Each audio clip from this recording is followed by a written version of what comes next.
Me to say when? Yeah. Go. Okay, so anyway, it's a manifesto, and I printed it on a poster, and it took me a half hour to figure out how to print this. So, I mean, yeah. Um, it's about memory because it's about remembering who you are as a person and not getting carried away by like other things. It's involved brainwashing because a lot of people they kind of get brainwashed into a life and become a person that they're not really. Like it's hard to explain. It's kind of vague, but it's kind of like my life philosophy. Including a decoy protagonist because the person that's talking really isn't like the main focus of the story. The main focus of the story is like the person receiving the message, and it's like super important that like they listen and like they comprehend it. I'm involving speed because I wrote it one night when I was motivated to write it.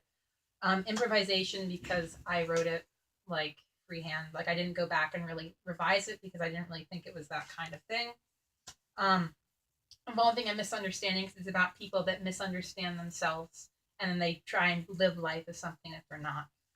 Um, Regarding betrayal, because when you don't live life like being you and being the best that you can be, you're kind of like betraying yourself and you're kind of just setting your life up to not ever reach your full potential. A pathological liar because a lot of people go through like their whole lives like lying to themselves, like saying, "Oh, you know, this is what I want to do. This is what I have to do because this is what society tells me to do," and that's not really, um, that's not that's not you. You can't do that. A family saga because a lot of times what happens is if like it's a child is raised in like a family where like both of their parents are kind of like living like lies, then they too like think, oh, this is what I have to do. I can't go out and like be an artist. I have to be like a businessman. J-pop because I realized afterward that one of my favorite artists like connects to this, so I put them in the deal.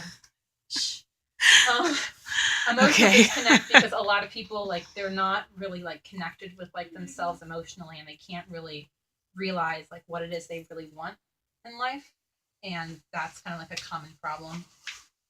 um Involving spying because um hold on, because the person that's talking in the manifesto is kind of like saying, I know who you are. I know that you're lying to yourself. I can tell in every movement that you make, in every waking moment of your day, that you're not being you. And so they're kind of like looking into the person that's being like talked to in that way. I'm a mask because when you're not living as yourself, you are kind of wearing a mask, like a persona for the world and all of that. Involving a detour because when you become something that you're not, you're kind of just taking a detour to like the ultimate conclusion of like remembering who you are and being yourself. It involves a paradox because you can remember how to be yourself without really realizing it. So you don't really remember, but like you just unconsciously, subconsciously kind of become yourself again. It's in MacGuffin because it's kind of like inspiring like a turning point in your life and like a turning point in like your saga of figuring out who you are. Including the selfie because it's kind of like a written representation of my feelings that have happened over like the past month. So yeah, I'm intended for young adults because it probably will most speak to people that are young and still trying to figure out who they are. And hidden in plain sight because who you are is right there. You just have to open up your eyes and see it. That's it. Is that it? Yeah. Cool.